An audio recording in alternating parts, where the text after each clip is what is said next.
الحمد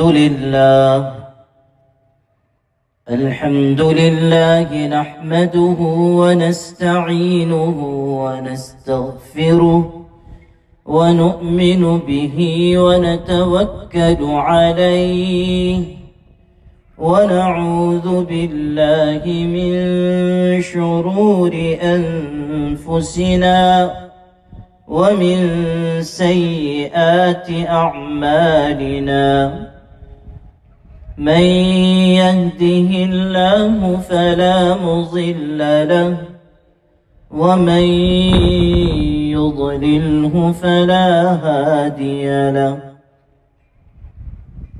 ونشهد أن لا إله إلا الله وحده لا شريك له ونشهد أن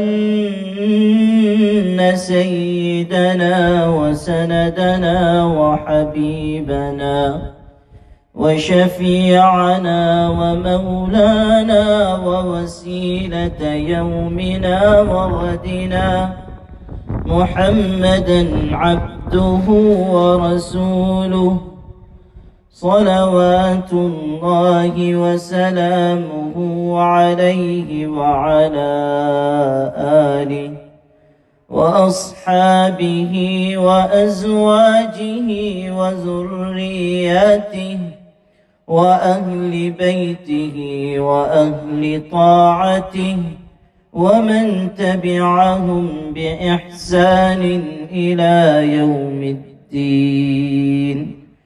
أما بعد فأعوذ بالله من الشيطان الرجيم. بسم الله الرحمن الرحيم. وعلمك ما لم تكن تعلم وكان فضل الله عليك عظيما. صدق الله مولانا العظيم. صدر محترم، اسٹیج پر رونق افروز معزز علماء کرام اور آپ تمام قابل احترام بھائیوں اور بہنوں،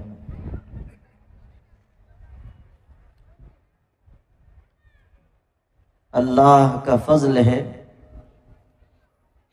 کہ مجھے ملک کے مختلف علاقوں میں مدرسوں کے چھوٹے بڑے جلسوں میں جانے کا موقع ملتا ہے، مدرسوں کو دیکھنے کا موقع بھی ملا کرتا ہے، لیکن جب پہلی مرتبہ آپ کے اس مدرسے میں میری حاضری ہوئی اور آپ کی اس بستی کے محترم عالم دین اور اس مدرسے کے بانی حضرت مولانا محمد ابراہیم صاحب قاسمی رحمۃ اللہ علیہ سے ملنے کا موقع ملا تو مجھے بے اختیار اس مدرسے کی یاد آئی جس مدرسے کو ہمارے آقا حضرت محمد مصطفیٰ صلی اللہ علیہ وسلم نے مسجد نبوی میں قائم کیا تھا۔ یہ مدرسہ اپنی سادگی کے لحاظ سے اور خود حضرت مولانا ابراہیم صاحب رحمۃ اللہ علیہ اپنے مزاج، اپنی سادگی، اپنے طرز و انداز، خدمت دین کے جذبے اور اس مدرسے کے لیے اپنی غیر معمولی محبت اور تڑپ کی وجہ سے یہ مدرسہ بھی عام مدرسوں سے الگ اور ان کی ذات بھی عام علماء سے الگ تھی۔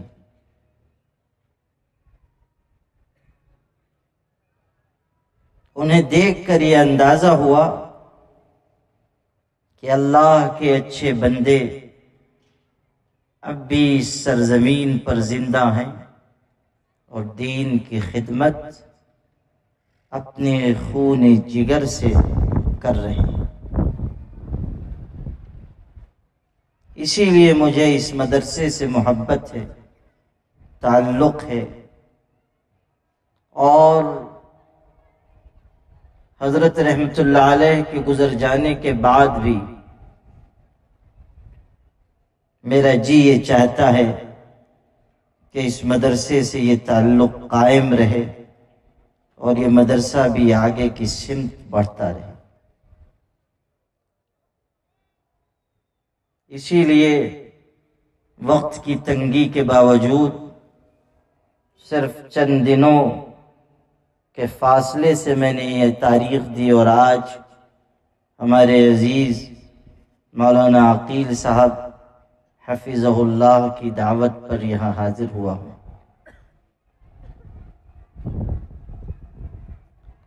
یہ مدرسہ بھی سادگی کے ایک نمونہ، اور ہمارے آقا حضرت محمد صلی اللہ علیہ وسلم نے جو مدرسہ بنایا تھا وہ بھی بڑا سادہ تھا۔ اس مدرسے میں بھی تو عمارتیں ہیں، بنیادیں ہیں، چھت قائم ہے، کمرے بنے ہوئے ہیں، لیکن ہمارے آقا صلی اللہ علیہ وسلم کا مدرسہ تو ایسا تھا جو صرف ایک چبوترا تھا، اور اسی چبوترے پر ہمارے آقا تشریف فرما ہوتے تھے اور درس دیتے تھے، اور صحابہ اسی چبوترے پر بیٹھتے تھے اور درس لیتے تھے۔ خود پڑھانے والے شخص کی بھی سادگی اور جفا کشی کا یہ عالم کہ گھر میں کھانے کے لیے کھانا نہیں، اور زندگی کی آسائش کا ساز و سامان نہیں۔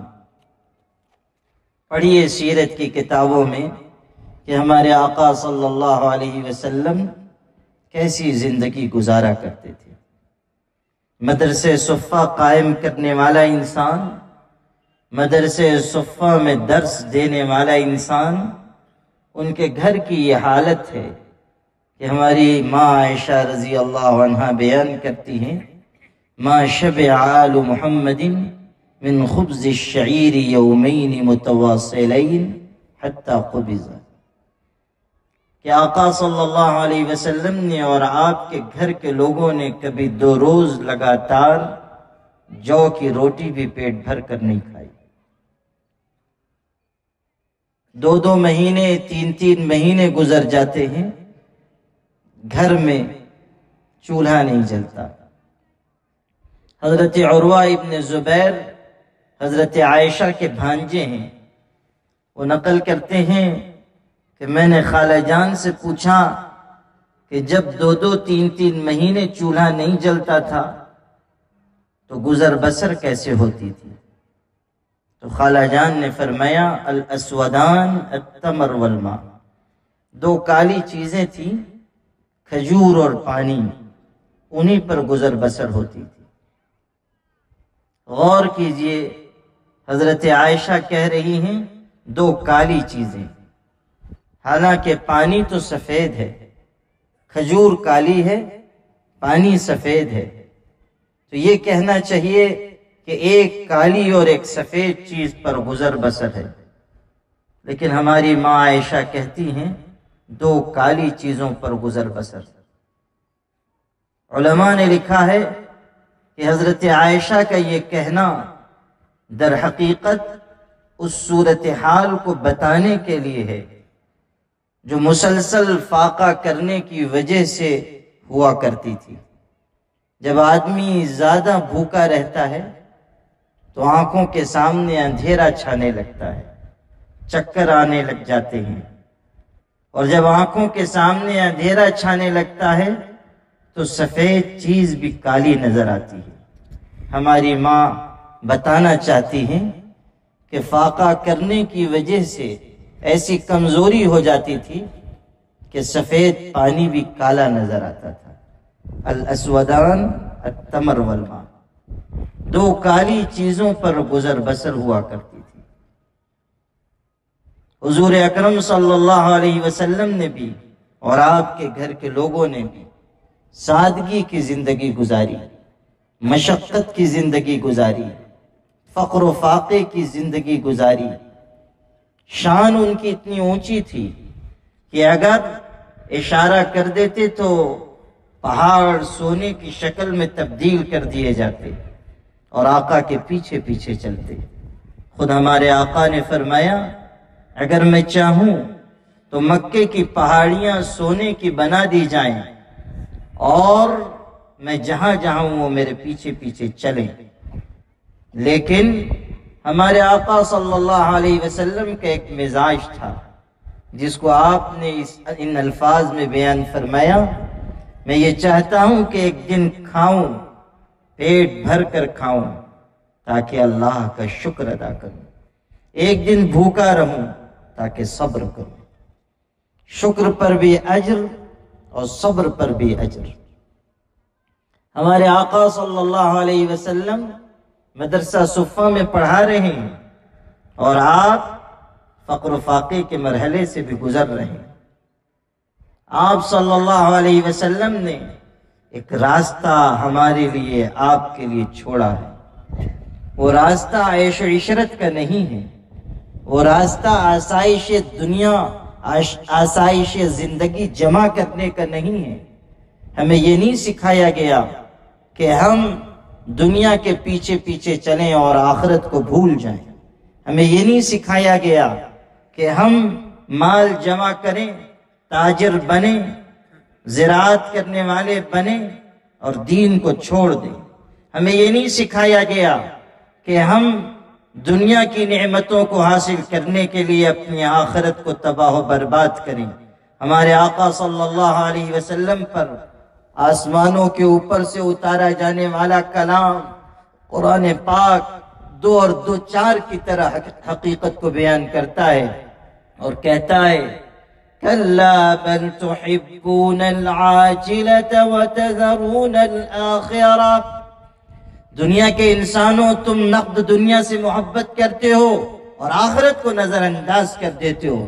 تمہارا چلنا پھرنا، تمہارا اٹھنا بیٹھنا، تمہارے دن کی فکریں، تمہاری رات کی سوچ سب اس لیے تاکہ دنیا کی زندگی ہری بھری سرسبز و شاداب ہو جائے، تاکہ مال جمع ہو اور خزانے جمع ہو اور پیسے آ جائیں اور عہدہ اور منصب مل جائے اور دنیا میں ہمیں جھوٹی شان اور جھوٹی شہرت حاصل ہو۔ یاد رکھنا تم آخرت کو بھلا دے رہے ہو، جو تمہاری اصل منزل ہے، تمہاری اصل قیام گاہ ہے۔ إِنَّ هَؤُلَاءِ يُحِبُّونَ الْعَاجِلَةَ وَيَذَرُونَ وَرَاءَهُمْ يَوْمًا ثَقِيلًا۔ ارشاد ہوا کہ دنیا کے انسان دنیا سے محبت کرتے ہیں، نقد ملنے والی دنیا کی طرف لپکتے ہیں، حالانکہ ان کے پیچھے ایک ایسا دن ہے جو بہت ہی سخت دن ہے اور اس دن کو وہ نظر انداز کر رہے ہیں۔ قیامت کا دن، آخرت کا آنے والا دن، جب انسان اللہ کے دربار میں پیش کیا جائے گا، جب انسان کے اعمال کھول دیے جائیں گے، جب سینوں کے راز ظاہر کر دیے جائیں گے، جب انسان کے سامنے اس کے سارے اعمال اس طرح موجود ہوں گے کہ کوئی ایک عمل بھی اس کی نگاہ سے چھپا ہوا نہیں ہوگا۔ یوم تجد کل نفس ما عملت من خیر محضرا وما عملت من سوء۔ رائی کے دانے کے برابر بھی کوئی بھلائی یا برائی چھپی نہیں رہ جائے گی، ساری چیزیں لا کر حاضر کر دی جائیں گی۔ کل صغیر و کبیر مستطر، ہر چھوٹی بڑی بات اللہ کے ہاں لکھی جا رہی ہے۔ انسان چٹانوں میں گھس کر، آسمان زمین میں کہیں چھپ کر گناہ کا کام کرے اور یہ سمجھے کہ کسی نے نہیں دیکھا تو یہ اس کی غلط فہمی ہے۔ تمام دنیا کے انسانوں کی نگاہیں جب کسی انسان سے ہٹ جاتی ہیں تب بھی اللہ کی نگاہ اس انسان کو دیکھتی ہوتی ہے۔ تو دنیا کے انسان دنیا کے پیچھے لپک رہے ہیں اور آخرت کو بھول رہے ہیں۔ ہمارے آقا علیہ السلام نے اس سے بالکل الٹ تعلیم دی تھی کہ اپنی آخرت کی طرف نظر رکھو اور اپنی دنیا سے بقدر ضرورت حصہ لو۔ من احب دنیاہ اضر بآخرتہ ومن احب آخرتہ اضر بدنیاہ فآسروا ما يبقى على ما يفنى. ہمارے آقا نے ارشاد فرمایا جو اپنی دنیا سے محبت کرے گا وہ اپنی آخرت کا نقصان کرے گا، اور جو اپنی آخرت سے محبت کرے گا وہ اپنی دنیا کا کچھ تھوڑا موڑا نقصان کرے گا. لیکن یاد رکھو باقی رہنے والی آخرت کو فنا ہو جانے والی دنیا پر ترجیح دینا. باقی رہنے والی آخرت کو فنا ہو جانے والی دنیا پر ترجیح دینا. آقا علیہ السلام سے پوچھا گیا من ازہد الناس یا رسول اللہ، اللہ کے رسول دنیا کا سب سے بڑا زاہد انسان کون ہے؟ دنیا سے سب سے زیادہ بے رغبتی اختیار کرنے والا کون؟ ہمارے آقا نے فرمایا من لم ینس القبر والبلا وترک فضل زینت الدنیا وآثر ما یبقى على ما یفنا. 3 صفات ارشاد فرمائی. وہ انسان جو قبر کو اور قبر میں جا کر مٹی ہو جانے کو نہیں بھولتا، وہ انسان جو دنیا کی ضرورت سے زائد رونق و زینت کو چھوڑ دیتا ہے، اور وہ انسان جو باقی رہنے والی آخرت کو فنا ہو جانے والی دنیا پر ترجیح دیتا ہے. جس شخص کے اندر یہ 3 صفات ہوں وہ دنیا کا سب سے بڑا زاہد انسان ہے. میرے بھائیوں اور میری پیاری بہنوں، حضور اکرم صلی اللہ علیہ وسلم نے اسی سادگی کی تعلیم دی اور آپ نے اسی طرز پر اپنی زندگی گزاری. آقا علیہ السلام کے لیے ایک انصاریہ صحابیہ نے ایک نرم آرام دہ بستر بنایا اور آپ کی خدمت میں پیش کیا، تو آپ صلی اللہ علیہ وسلم نے اس تحفے کے قبول کرنے سے معذرت کر لی، انکار فرما دیا اور ارشاد ہوا ما لی وللدنیا انما انا کراکب استظل تحت شجرہ ثم راح وترکها. مجھے دنیا سے کیا مطلب، میں تو دنیا میں اس مسافر کی طرح ہوں جو کسی درخت کے نیچے تھوڑی دیر آرام کے لیے رکتا ہے، سستاتا ہے اور پھر آگے بڑھ جاتا ہے. میری حیثیت دنیا میں اسی مسافر کی طرح ہے. تو مدرسہ صفہ قائم کرنے والے ہمارے آقا صلی اللہ علیہ وسلم کی زندگی اس طرح کی تھی، اور مدرسے میں پڑھنے والے وہ بھی فقر و فاقے کے عادی. مدرسہ صفہ کے بہترین طالب علم تھے حضرت ابو ہریرہ رضی اللہ تعالیٰ عنہ. بیان کرتے ہیں کہ بھوک کی وجہ سے، مسلسل فاقے کی وجہ سے میں حضور صلی اللہ علیہ وسلم کے منبر اور آپ کے گھر کے درمیان یعنی ریاض الجنہ میں بے ہوش ہو کر گر جاتا تھا بھوک کی شدت کی وجہ سے. اور لوگ یہ سمجھتے تھے کہ مجھ کو مرگی کا دورہ پڑا ہے، تو وہ آ کر میری گردن پر پیر رکھتے تھے. اس زمانے میں مرگی کا یہ علاج تھا کہ گردن پر پیر رکھا جاتا تھا. تو کہتے ہیں کہ لوگ یہ سمجھتے تھے کہ مجھ کو مرگی کا دورہ ہوا ہے اور میری گردن پر پیر رکھ کر کھڑے ہوتے تھے، حالانکہ قسم خدا کی میں بھوک کی شدت کی وجہ سے بے ہوش ہو کر گرتا تھا. حضرت ابو ہریرہ رضی اللہ تعالیٰ عنہ 5374 روایتیں انہوں نے حضور صلی اللہ علیہ وسلم کی نقل فرمائی، اور آپ صلی اللہ علیہ وسلم کی خدمت میں رہ کر علم کا سرمایہ اکٹھا کیا.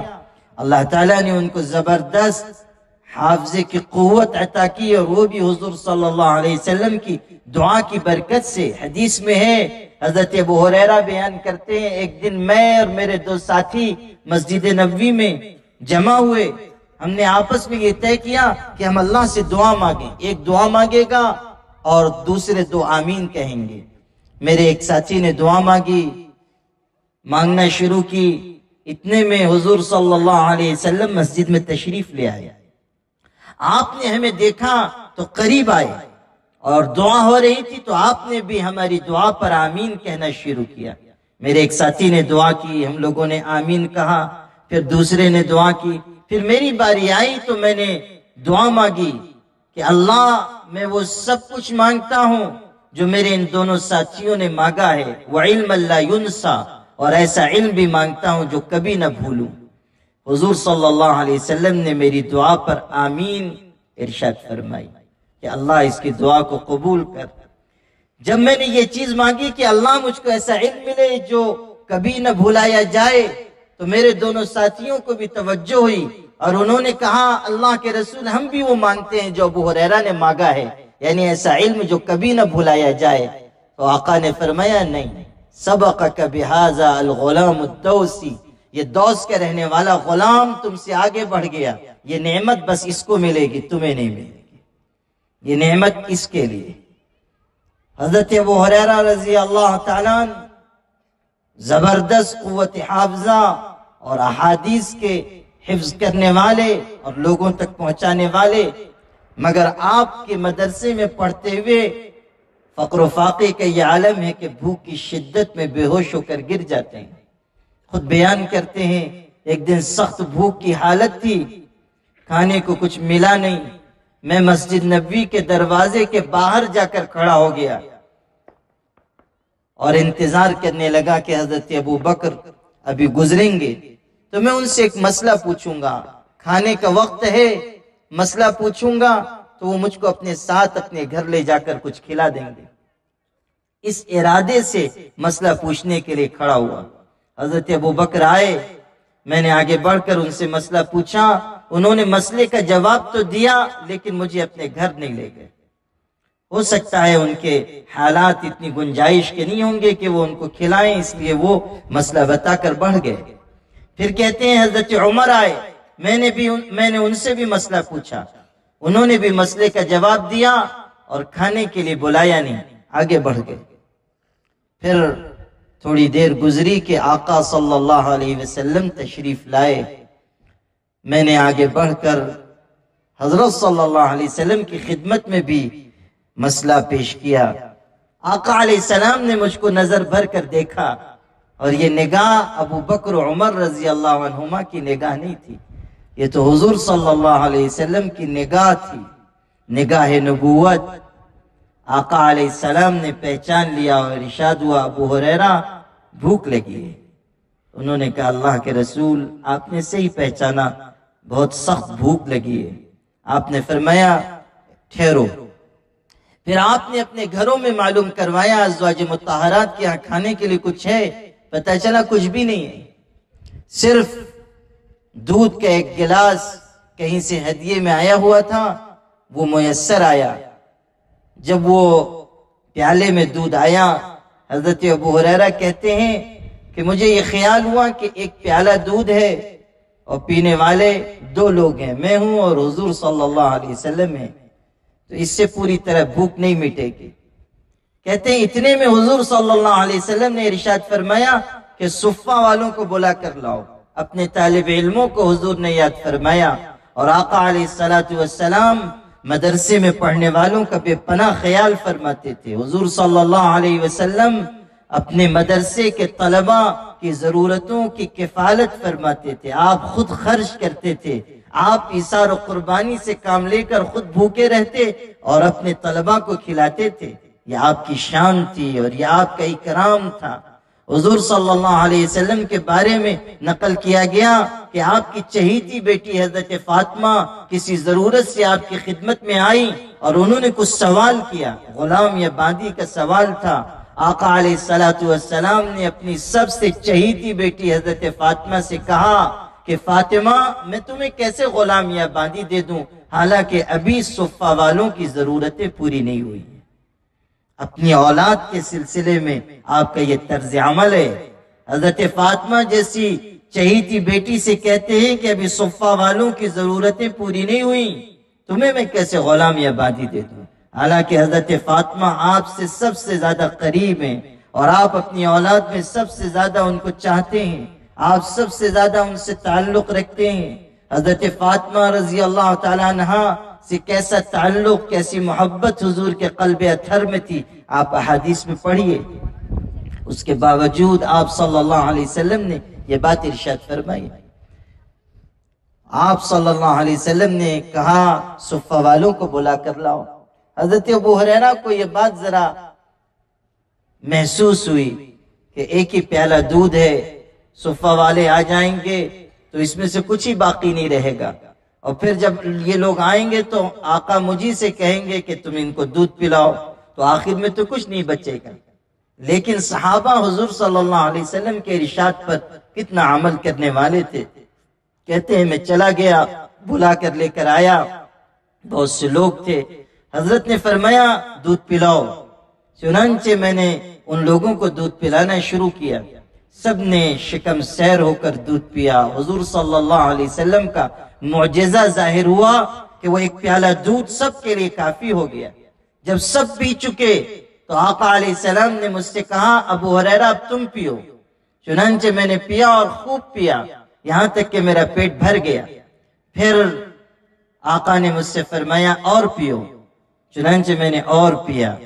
پھر ارشاد ہوا اور پیو، تب میں نے آقا علیہ السلام سے کہا لا اجد له مسلکا یا رسول اللہ، اللہ کے رسول اب میرے پیٹ میں دودھ جانے کی کوئی گنجائش باقی نہیں رہی، پیٹ بھر گیا۔ لا الہ الا اللہ۔ پھر حضور صلی اللہ علیہ وسلم نے خود وہ دودھ نوش فرمایا۔ حضرت ابو ہریرہ کہتے ہیں سب نے پیالے سے دودھ پیا اور میں نے بھی پیا، اور جب میں نے پیالے کو دیکھا تو اس میں اتنا دودھ باقی تھا جتنا پہلے اس پیالے میں رکھا گیا تھا۔ لا الہ الا اللہ۔ تو حضرت صلی اللہ علیہ وسلم کے مدرسے میں پڑھنے والوں کا یہ عالم تھا، ان کے فقر و فاقہ کی یہ حالت تھی۔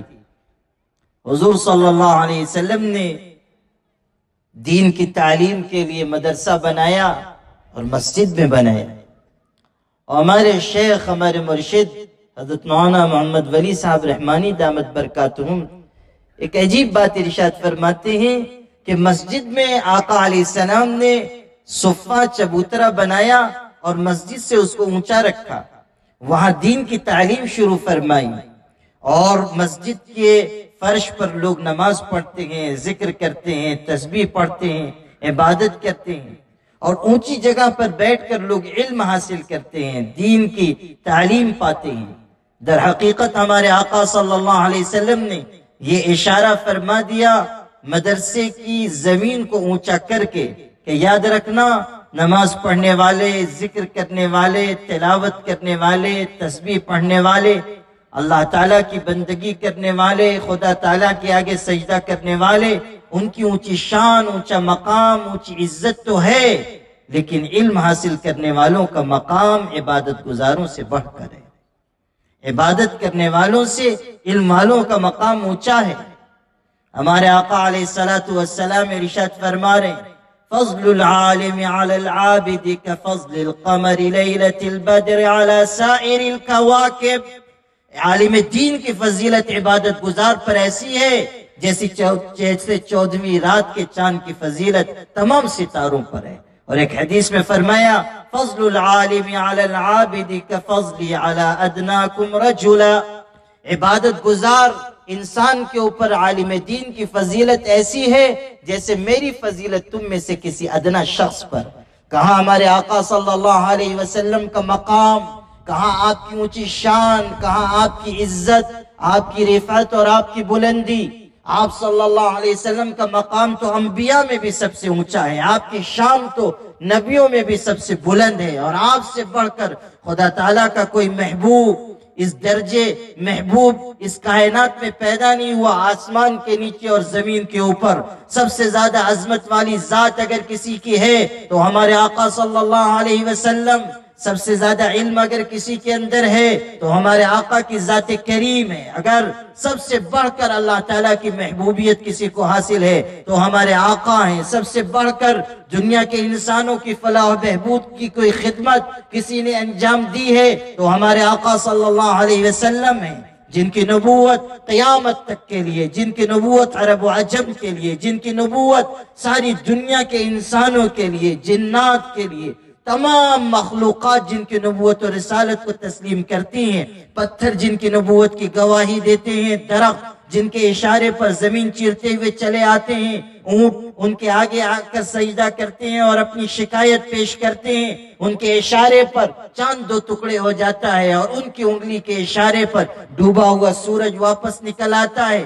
نہ جانے کتنے معجزات ان کی ذات سے متعلق ہیں، جن کے سر پر ختم نبوت کا تاج رکھ دیا گیا اور اعلان کر دیا گیا ما كان محمد ابا احد من رجالكم ولكن رسول اللہ وخاتم النبیین۔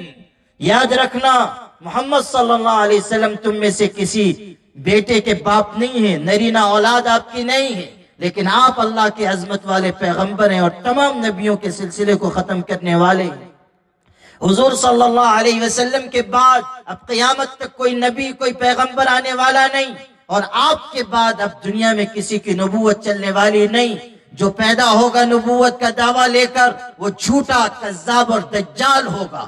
جو حضور صلی اللہ علیہ وسلم کے بعد اپنی نبوت کی تشہیر کرے گا، نبوت کا دعوے دار ہوگا، وہ انسان کائنات کا مکار ترین انسان ہوگا، فریب دینے والا، دھوکہ دینے والا، لوگوں کو گمراہ کرنے والا اور لوگوں کو راہ راست سے بھٹکانے والا۔ اعلان کر دیا گیا کہ تاج ختم نبوت آقا صلی اللہ علیہ وسلم کے سر پر رکھ دیا گیا، اور خود ہمارے آقا نے فرمایا انا خاتم النبیین لا نبی بعدی، میں آخری پیغمبر، اب میرے بعد کوئی نبی نہیں آنے والا۔ جو پیدا ہوں گے نبوت کا دعویٰ لے کر وہ جھوٹے ہوں گے، دجال ہوں گے، کذاب ہوں گے، راہ راست سے بھٹکانے والے ہوں گے، دنیا کے انسانوں کا ایمان اچکنے والے ہوں گے، باطل کی راہ پر چلنے والے، باطل کی طرف بلانے والے، وہ ائمۃ الضلال ہوں گے، گمراہی کے امام، گمراہی کی طرف دعوت دینے والے۔ اعلان کر دیا گیا کہ حضور صلی اللہ علیہ وسلم کائنات کے آخری نبی ہیں۔ اب آپ کی نبوت قیامت تک، آپ پر اترنے والا قرآن قیامت تک کے لیے، آپ کی شریعت قیامت تک کے لیے، اور آپ صلی اللہ علیہ وسلم کی امت بھی قیامت تک کے لیے۔ قرآن کے بعد کوئی کتاب نہیں، نبوت محمدی کے بعد کوئی نبوت نہیں، اور شریعت محمدیہ کے بعد کوئی شریعت نہیں، اور امت محمدیہ کے بعد کوئی امت نہیں۔ یہ اللہ تعالیٰ کا اٹل فیصلہ ہے جس میں کوئی تبدیلی ممکن نہیں۔ تو حضور صلی اللہ علیہ وسلم کی شان اور آپ کی عظمت تو سب سے بڑھ کر ہے۔ اس کے بعد آپ فرما رہے ہیں فضل العالم علی العابد کفضلی علی ادناکم رجلا، تم میں سے ادنا شخص میرے مقابلے میں جتنا نیچا ہے، اسی طرح عالم کے مقابلے میں عبادت گزار نیچا ہے۔ عالم کی شان اونچی ہے، عالم کا مقام اونچا ہے۔ لوگوں اس حقیقت کو سمجھو کہ علماء کو اللہ تعالیٰ نے عزت کا تاج پہنایا ہے، تم مانو یا نہ مانو، لیکن عزت کا تاج علماء کے سر کی زینت بنا دیا گیا۔ آج صورتحال یہ ہے کہ مسلمانوں کا ایک طبقہ ایسا کھڑا ہو گیا جو مدرسوں، مکاتب، علماء، دین کے خدمتگاروں کے سلسلے میں اپنے دل میں بغض رکھتا ہے۔ کتنے لوگ ہیں سوشل میڈیا پر، فیس بک پر، واٹس ایپ پر لکھنے والے جو علماء کے بارے میں طرح طرح کی باتیں لکھتے ہیں، مدارس کو بدنام کرنے کی کوشش کرتے ہیں۔ کتنے لوگ ہیں جو بستیوں میں رہتے ہیں، اپنے آپ کو مسلمان کہتے ہیں، مسجدوں میں نماز پڑھتے ہیں، اور پھر ان کے دل علماء کے بغض سے بھرے ہوئے ہیں۔ کتنے مسلمان ہیں جو اپنی پیشانیوں پر سجدے کا نشان اور اپنے دلوں میں مدرسوں سے نفرت لے کر پھرتے ہیں۔ یاد رکھنا، علماء کا بغض جس سینے میں ہوگا اور علماء سے نفرت اور دشمنی جس انسان کے اندر ہوگی، اس کا انجام اچھا نہیں ہونے والا۔ ہمارے آقا علیہ السلام نے ارشاد فرمایا تَأَكْرِمُ الْعُلَمَاء، علماء کی عزت کرو، علماء کا احترام کرو، علماء سے اپنے آپ کو جوڑ کر رکھو۔ مسند احمد کی روایت میں ہمارے آقا علیہ السلام ارشاد فرما رہے ہیں البرکۃ مع اکابرکم، برکت تمہارے اکابر کے ساتھ ہے، تمہارے بزرگوں کے ساتھ، تمہارے علماء کے ساتھ۔ بزرگوں سے جڑے رہو گے برکت حاصل ہوگی، علماء سے جڑے رہو گے رہنمائی حاصل ہوگی، علماء سے محبت کرو گے اللہ تعالیٰ فتنوں سے تمہاری حفاظت کرے گا، علماء سے تعلق رکھو گے اللہ دنیا میں بھی تمہیں نوازے گا اور آخرت اور عاقبت بھی تمہاری محمود فرمائے گا۔ جو شخص عالم دین سے نفرت رکھتا ہے، نفرت کرتا ہے اور عالم دین کا بغض اپنے سینے میں رکھتا ہے، وہ اچھا مسلمان نہیں، اچھا انسان نہیں۔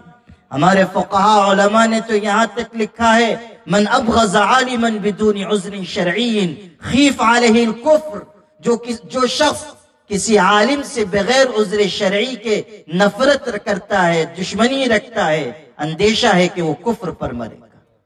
خیف علیہ الکفر، اندیشہ ہے کفر پر موت آئے گی۔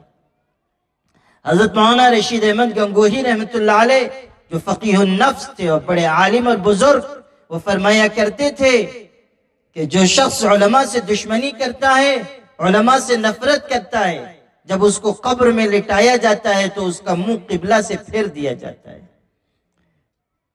یہ بہت ہی سنگین چیز ہے، ہمیں اس کا احساس کرنا چاہیے کہ علماء ہمارے سروں کا تاج ہیں، مدارس ہمارا سرمایہ ہیں، مکاتب ہمارے لیے عزت اور شان اور ہمارے نونہالوں کے لیے دین و ایمان پر باقی رہنے کا ذریعہ ہے۔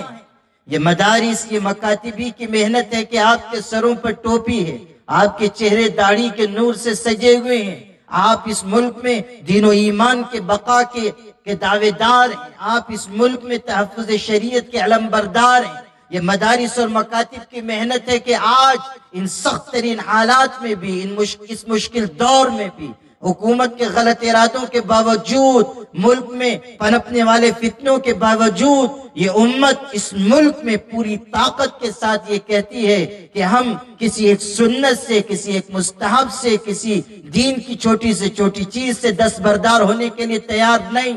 یہ مدارس کی محنت کا نتیجہ ہے کہ دین کے سلسلے میں کوئی مصالحت ہمارے اندر نہیں ہے۔ یہ امت آج بھی اپنے دین پر پوری طرح جمی ہوئی ہے، اور اس کا اعلان ہے کہ ہم آخری سانس تک اپنے دین پر، اپنی شریعت پر قائم رہیں گے۔ ہمارا صاف اعلان ہے کہ حکومتیں اور سرکاریں اللہ کے دین میں مداخلت کا عزم، ارادہ ترک کر دیں، اس لیے کہ کائنات کی حقیقت یہ ہے کہ سرکاریں بدلہ کرتی ہیں، اللہ کی شریعت تبدیل نہیں ہوتی۔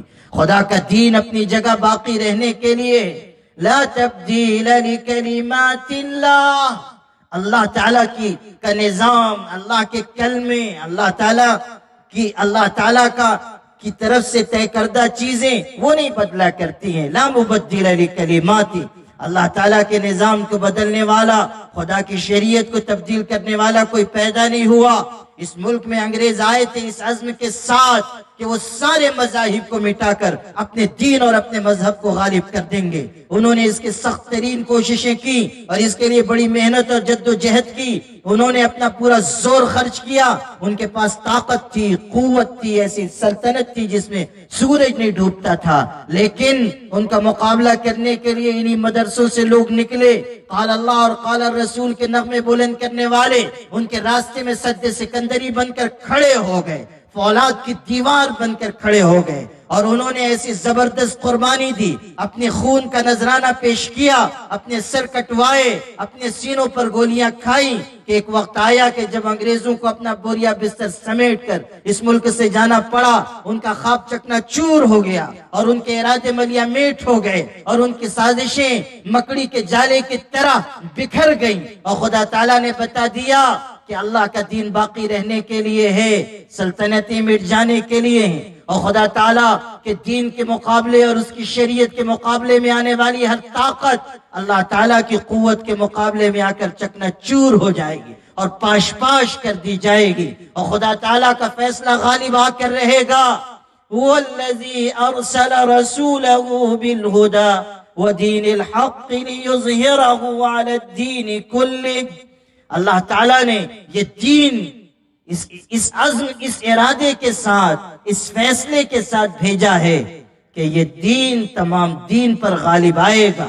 پیغمبر ہدایت اور دین لے کر آئے ہیں، اور ایک وقت آئے گا کہ ہر کچے پکے گھر میں اللہ کا دین داخل ہوگا اور شریعت چاروں طرف پھیلے گی، اور تمام کفر اور طاغوت کے نظام پر چلنے والے اللہ تعالیٰ کے دین کے سائے رحمت میں آئیں گے، اور انسانوں کی غلامی سے لوگوں کو نکال کر ایک اللہ کی غلامی تک پہنچایا جائے گا، اور دنیا کی تنگی سے نکال کر آخرت کی وسعت کی طرف انسانوں کو لے جایا جائے گا، اور تمام دنیا کے انسانوں کو سچی عدل و انصاف سے روشناس کرایا جائے گا۔ اللہ کا یہ دین اسی لیے بھیجا گیا ہے کہ تاکہ تمام دنیا کے انسانوں کو عدل و انصاف ملے، تاکہ تمام دنیا کے انسان شرک اور بت پرستی سے اپنے آپ کو بچا سکیں، اور ایک اللہ کے عبادت گزار، ایک اللہ تعالیٰ کے آگے سر جھکانے والے، ایک اللہ تعالیٰ کے آگے اپنی پیشانی کو زمین پر رکھنے والے بن جائیں۔ وہ وقت آئے گا جب اللہ کا یہ دین غالب آئے گا۔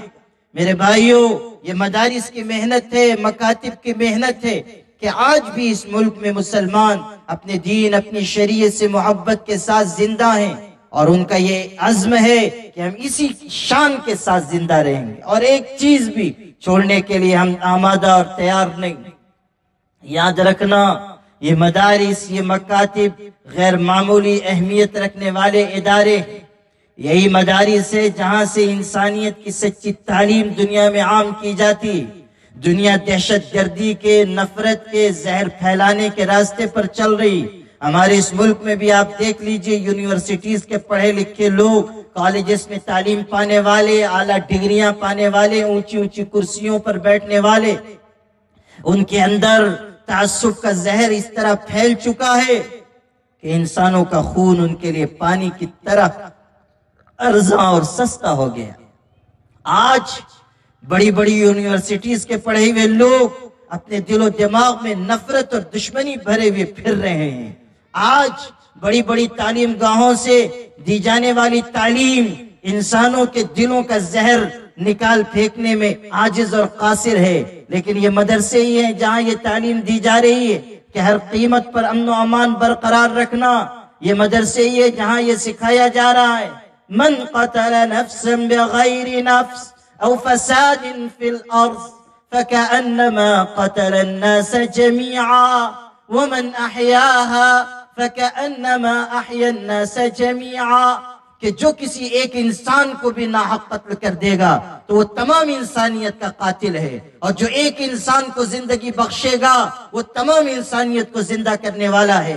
یہی مدارس اور مکاتب ہے، یہاں سے یہ اعلان کیا جا رہا ہے کہ لا ایمان لمن لا امانت لہ، اس شخص کا ایمان معتبر نہیں جس کے اندر امانت اور دیانت نہیں۔ یہ مدارس اور مکاتب ہی ہیں جو یہ اعلان کر رہے ہیں کہ اللہ تعالیٰ کا ڈر اور تقوی تمام عبادت اور بندگی کی جڑ اور بنیاد ہے۔ جو سب سے زیادہ ڈرنے والا ہے وہ اللہ کی نگاہ میں سب سے زیادہ عزت پانے والا ہے۔ مدارس ہی ہیں جو یہ تعلیم دیتے ہیں کہ ماں باپ تمہارے سروں کا تاج ہیں، ان کی خدمت کرنے کو اپنے لیے سعادت سمجھنا اور ان کی عزت کرنا اپنے لیے حرز جان بنا لینا۔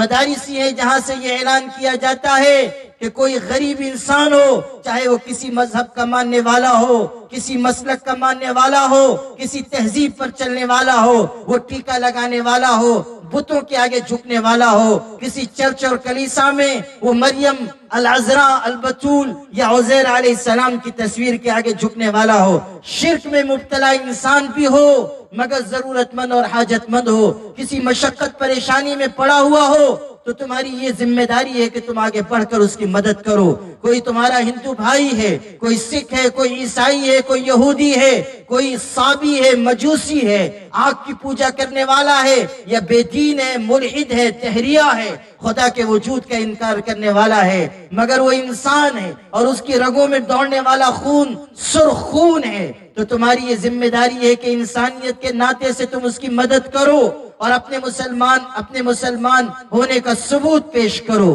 اپنے انسان ہونے کا ثبوت پیش کرو۔ کسی مذہب کا ماننے والا ہو، پیاسا ہو تو اس کو پانی پلاؤ، کسی مذہب کا ماننے والا ہو، بھوکا ہو تو اس کو کھانا کھلاؤ، کسی مذہب کا ماننے والا ہو اگر اس کے پاس سخت سردی کے زمانے میں گرم چادر نہیں ہے تو اپنے جسم سے اتار کر اس کو چادر اڑا دو۔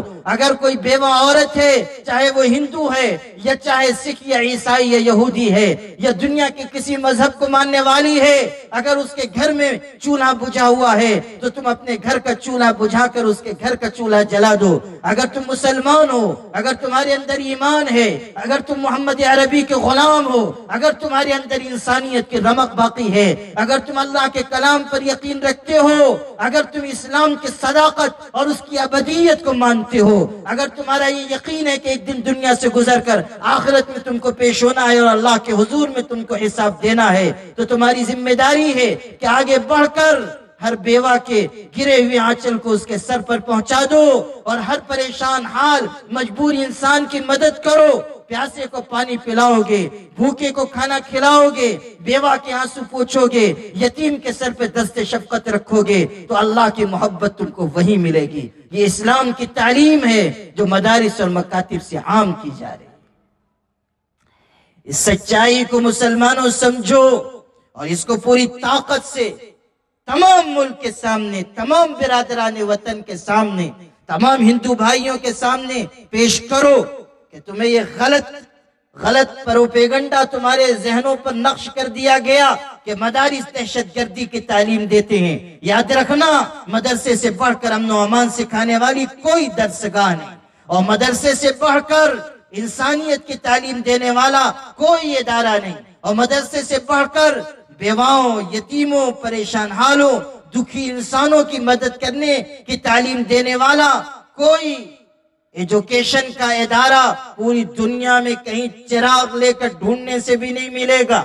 یہ ہمارے آقا صلی اللہ علیہ وسلم کے قائم کیے ہوئے ادارے ہیں، جہاں سے امن کا نور دنیا میں پہنچتا ہے، جہاں سے انسانیت کی کرنیں تنگ و تاریک کوٹھریوں تک جاتی ہیں۔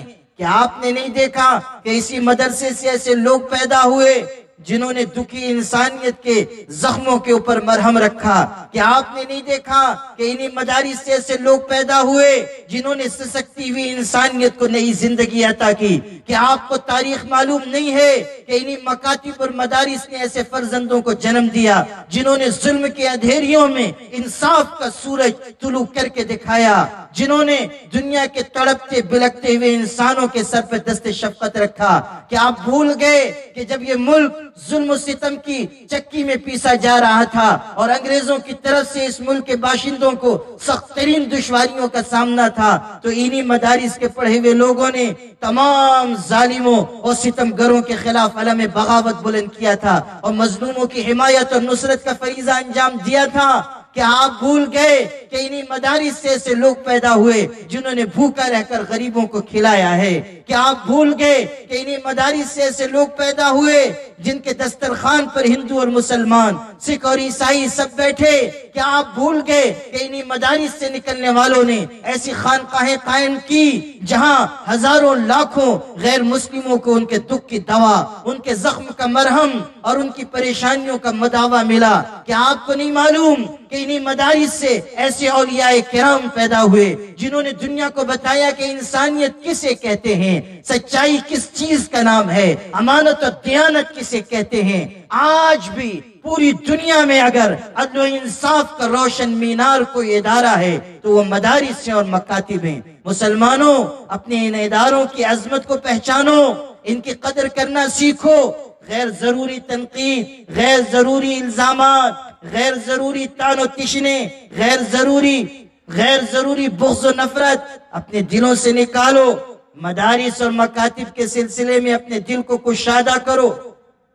یہ کیا بات ہوئی کہ آپ کے بستی میں ادارہ ہو، مدرسہ ہو، اور آپ بحیثیت مسلمان بجائے اس کے کہ اس کی مدد کریں، اس کی مخالفت کے لیے آمادہ ہو جائیں، آپ تھوڑے سے مفاد کے لیے، تھوڑی سی اغراض کے لیے، تھوڑی سی جھوٹی شان کے لیے، تھوڑی سی جھوٹی شہرت کے لیے مدرسے کی مخالفت کریں، مدرسے کو روکنے کی کوشش کریں۔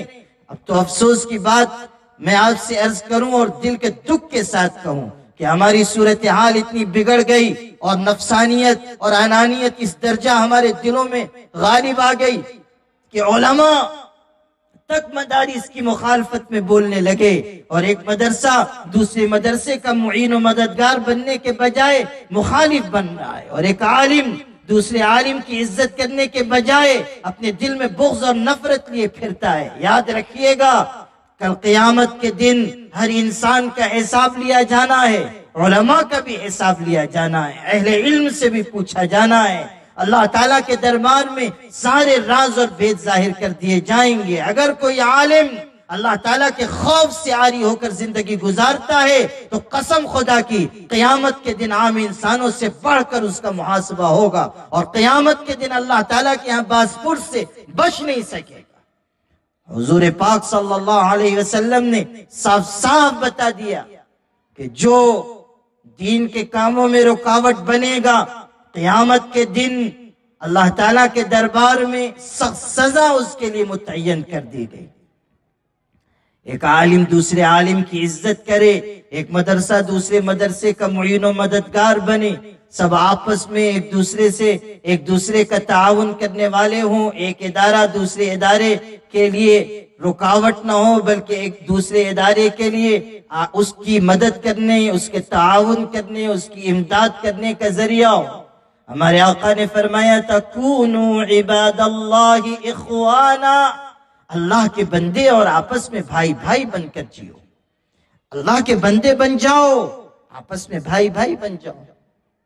میرے والد صاحب رحمت اللہ علیہ فرماتے تھے کہ اگر کسی عالم کو ذلیل کیا جاتا ہے اور ایک عالم کی مخالفت کی جاتی ہے تو عام طریقے پر یہ دیکھنے کو ملتا ہے کہ کہیں نہ کہیں کوئی دوسرا عالم اس میں ملوث ہوتا ہے۔ پھر ارشاد فرماتے تھے کہ کلہاڑی میں جو لکڑی کا دستہ نہ ہوتا تو لکڑی کے کٹنے کا رستہ نہ ہوتا۔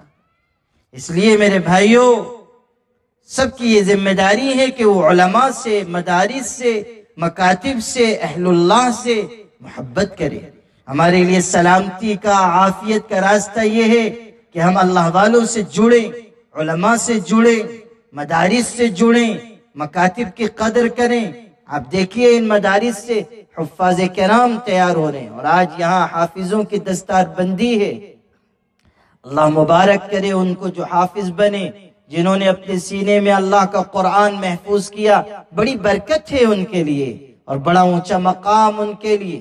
ہمارے آقا صلی اللہ علیہ وسلم نے فرمایا، من قرأ القرآن، جس نے قرآن پڑھا، فاستظہرہ فأحل حلالہ وحرم حرامہ دخل الجنہ وشفعہ فی عشرة من اہل بیتہ کلہم قد وجبت لہم النار۔ ارشاد ہوا، جو قرآن پڑھتا ہے اس کو یاد کر لیتا ہے، اپنے سینے میں محفوظ کرتا ہے، اور اس کے حلال کو حلال جانتا ہے، حرام کو حرام جانتا ہے۔ جو حافظ ہوئے ہیں وہ اس کو دھیان سے سمجھیں کہ صرف قرآن یاد کر لینے کی بات ہمارے آقا صلی اللہ علیہ وسلم نے نہیں ارشاد فرمائی، بلکہ یہ ارشاد ہوا جو قرآن پڑھتا ہے، یاد کرتا ہے، پھر اس کے حلال کو حلال سمجھتا ہے، حرام کو حرام سمجھتا ہے۔ یہ تاکید کی گئی کہ حافظ باعمل حافظ ہو، عالم باعمل عالم ہو۔ علم کے بعد اگر عمل نہیں، حفظ قرآن کے بعد اگر غلط راستوں پر انسان چل رہا ہے، بے حیائی کے راستے پر چل رہا ہے، تو اس کے لیے اللہ تعالیٰ کے ہاں مقام نہیں، عزت نہیں۔ عالم باعمل عالم ہو، حافظ قرآن، قرآن پاک کے راستے پر چلنے والا ہو، قرآن کے سائے میں پرورش پانے والا ہو، قرآن کی بتائی ہوئی راہ کو اپنی زندگی میں لانے والا، قرآن جس چیز کو حلال کہے اس پر عمل کرنے والا، قرآن جس کو حرام قرار دے اس سے اپنے آپ کی حفاظت کرنے والا۔ ہر حافظ قرآن، ہر عالم دین باحیا ہو، ہر حافظ قرآن، ہر عالم دین راتوں کی تنہائیوں میں اٹھ کر رونے والا ہو، ہر حافظ قرآن، ہر عالم دین محارم سے، منہیات سے، اللہ تعالیٰ کی حرام کی ہوئی چیزوں سے اپنے آپ کو الگ کرنے والا ہو، وہ کردار کا پختہ ہو، وہ مزاج کا اچھا ہو، وہ اخلاق کا بہترین ہو، اس کی زبان سے نکلنے والے بول میٹھے ہوں اور اس کی زندگی سے دوسروں کو نفع پہنچے، وہ دنیا کے انسانوں کے لیے ایک نمونہ ہو، سادگی کا، جفا کشی کا، دین کے لیے محنت کا، دین کے لیے اپنے آپ کو قربان کر دینے کا، دنیا کے انسانوں کو دین سے قریب لانے کا ایک نمونہ ہو۔ ہمارے آقا فرما رہے ہیں، جب حافظ قرآن حلال کو حلال سمجھے گا، حرام کو حرام سمجھے گا، اللہ اس کو جنت میں داخل کرے گا اور اس شخص کو قیامت کے دن شفیع بنائے گا، سفارشی بنائے گا۔ وہ حافظ قرآن اپنے گھر کے 10 لوگوں کے بارے میں اللہ سے سفارش کرے گا، یہ 10 لوگ ایسے ہوں گے جن پر جہنم واجب ہو چکی ہوگی، اللہ اس باعمل حافظ قرآن کی سفارش کی برکت سے ان جہنمی انسانوں کو جنت میں داخل کرے گا۔ یہ فضیلت ہے حافظ قرآن کی، مبارک ہے، مبارکباد ہے تمام حفاظ کو جو آج زمرے حفاظ میں داخل ہو رہے ہیں اور جن کے سر پر آج دستار باندھی جائے گی، ان اکابر علماء اور بزرگوں کے ہاتھ سے جو یہاں اسٹیج پر رونق افروز ہیں۔ اس لیے میرے بھائیوں، حافظ ہونے والے عزیزوں، اپنے آپ کو حفظ قرآن کے بعد اس فضیلت کے حاصل کرنے کے لیے ہمیشہ اچھے عمل کے راستے پر رکھنا۔ نصیحت ہے ہر حافظ قرآن کو کہ اپنی زندگی کو سچائی، صداقت، انسانیت، شرافت، تقوی، پرہیزگاری کے راستے پر رکھے کہ اسی میں ہماری کامیابی ہے۔ اس عالم سے بڑھ کر محروم کون ہوگا اور اس حافظ سے بڑھ کر محروم کون ہوگا کہ کل قیامت کے دن اس کے گندے اعمال ظاہر کر دیے جائیں اور کہہ دیا جائے کہ تو حافظ اور عالم تو تھا مگر تیرے اعمال برے ہیں اس لیے تو جہنم کا حقدار ہے، اس سے بڑھ کر محروم کون ہوگا؟ اس لیے حفظ قرآن کے بعد ہمیشہ اچھی زندگی گزارنا، اس وصیت و نصیحت کو اپنے گرہ سے باندھ کر جاؤ۔ میرے بھائیوں، آپ اس جلسے میں آئے ہیں، آپ کی یہ ذمہ داری ہے کہ آپ یہاں سے یہ پیغام لے کر جائیں کہ آپ کو بھی قرآن پاک سے اپنے آپ کو جوڑنا ہے۔ آج بہت بڑی مصیبت مسلمانوں کے ساتھ یہ ہے کہ انہوں نے اپنا رشتہ قرآن سے کاٹ لیا اور اپنے آپ کو قرآن مجید سے الگ کر لیا۔ آج ہمارے کتنے مسلمان بھائی ہیں جو قرآن پڑھ نہیں سکتے، کتنے مسلمان بھائی ہیں جو قرآن پڑھے ہوئے ہیں مگر ہفتوں قرآن پاک کی تلاوت نہیں کرتے۔ میرے بھائیوں، یہ بہت ہی سنگین چیز ہے۔ میری بہنوں سے بھی میں کہتا ہوں کہ آپ مدرسے کے جلسے میں آئی ہیں، ایک پیغام لے کر جائیے کہ ہمیں روزانہ قرآن پاک کی تلاوت کرنی ہے، خوب اللہ کا کلام پڑھنا ہے، خوب اللہ تعالیٰ کی عبادت کرنی ہے، اللہ تعالیٰ کے پاک کلام سے رہنمائی حاصل کرنی ہے۔ ابھی میں قریب میں چند دن پہلے میں ندوۃ العلماء لکھنؤ میں تھا اور کئی دن قیام رہا، مسلم پرسنل لا بورڈ کی کوئی میٹنگ تھی۔ 4 دن مجھے لکھنؤ میں ندوۃ العلماء میں رہنے کا موقع ملا۔ میں نے وہاں دیکھا ہمارے بہت بڑے بزرگ عالم حضرت مولانا سعید الرحمن صاحب اعظمی ندوی دامت برکاتہم ندوۃ العلماء کے محتمم ہیں، اور اس قدر مشغول انسان ہے، ہر وقت ان کے پیچھے کوئی نہ کوئی ذمہ داری ہے، کام ہے۔ 85 سال سے زیادہ عمر ہو چکی ہے اور اتنے بڑے ادارے کا اتنا بڑا منصب ان کے سپرد ہے، اور اس کے علاوہ کتنی ذمہ داریاں ہیں، لیکن ان کا معمول یہ ہے کہ روزانہ مسجد ندوہ کی مسجد میں فجر کی نماز، ظہر کی نماز، عصر کی نماز، 5 فرض نمازوں کے بعد وہ بیٹھ کر قرآن پاک کی تلاوت کرتے ہیں اور دیر تک قرآن پاک پڑھتے رہتے ہیں۔ میں نے معلوم کیا تو پتہ چلا کہ روزانہ 10 پارے قرآن مجید پڑھنے کا معمول ہے۔ اس مشغولیت کے بعد میں نے ان کے خادم سے جاننا چاہا کہ یہ معمول کتنے دنوں سے ہے، تو خادم نے کہا کہ کم و بیش 40 سال سے معمول ہے۔ روزانہ 10 پارے قرآن مجید پڑھتے ہیں، تہجد کے وقت سے اٹھ جاتے ہیں، فجر کی اذان ہوتی ہے، ندوہ کی مسجد میں حاضر، 5 نماز مسجد میں باجماعت پہلی صف میں پڑھتے ہیں، اور اسی مسجد میں ندوہ کی مسجد میں انہوں نے 55 سال تک نماز پڑھائی ہے، 55 سال تک 5 وقتہ نمازوں کی امامت فرمائی۔ اب گھٹنے کی تکلیف کی وجہ سے امامت تو نہیں کرتے، صرف جمعہ کی نماز پڑھاتے ہیں اور جمعہ کا خطبہ دیتے ہیں، اور میں نے حساب لگایا تو تقریباً 67 سال ہو گئے ان کو جمعہ کی نماز پڑھاتے ہوئے اور خطبہ دیتے ہوئے۔ آج بھی ایسے لوگ ہیں۔ ابھی قریب میں گیا تھا، ایک بستی ہے مارول، وہاں ہمارے بہت سے مرید ہیں اور حلقہ ذکر کا وہاں ہوتا ہے۔ فجر کی نماز کے بعد ذکر کی مجلس ہوئی تو میں نے دیکھا ایک بزرگ آدمی بھی تھے، بڑے نورانی شکل کے۔ نماز کے بعد ذکر کی مجلس کے بعد میں نے ان سے ملاقات کی، چہرہ دیکھ کر لگتا تھا کہ بڑے اللہ والے ہیں۔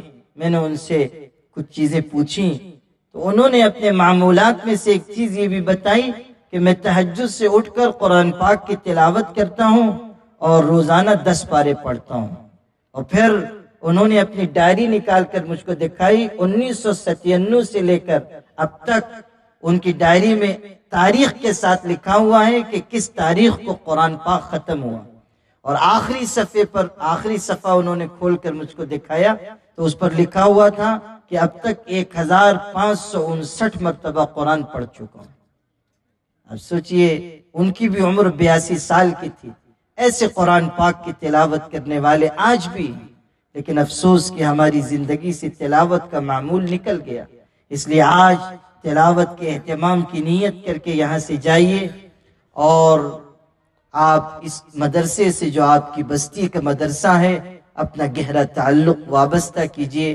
حضرت مولانا ابراہیم صاحب قاسمی رحمۃ اللہ علیہ تو خدمت انجام دے کر آپ کی بستی کو فیض پہنچا کر یہ مینار نور قائم کر کے دنیا سے تشریف لے گئے، اور اب وہ دنیا میں موجود نہیں ہیں، آپ ان کی اس امانت کو اپنے سینے سے لگائیے اور ہر طرح اس کی حفاظت کیجیے، اس کی خدمت کیجیے، اس ادارے کو پروان چڑھائیے۔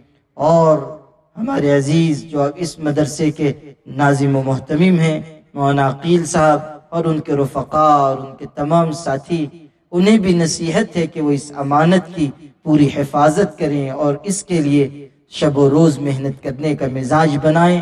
مجھے امید ہے کہ آئندہ دنوں میں یہ ادارہ آگے بڑھے گا، ترقی کرے گا اور یہاں سے دین کی خدمت کرنے والے حفاظ پیدا ہوں گے، دین کے خادم نکلیں گے انشاءاللہ الرحمن۔ وآخر دعوانا الحمدللہ۔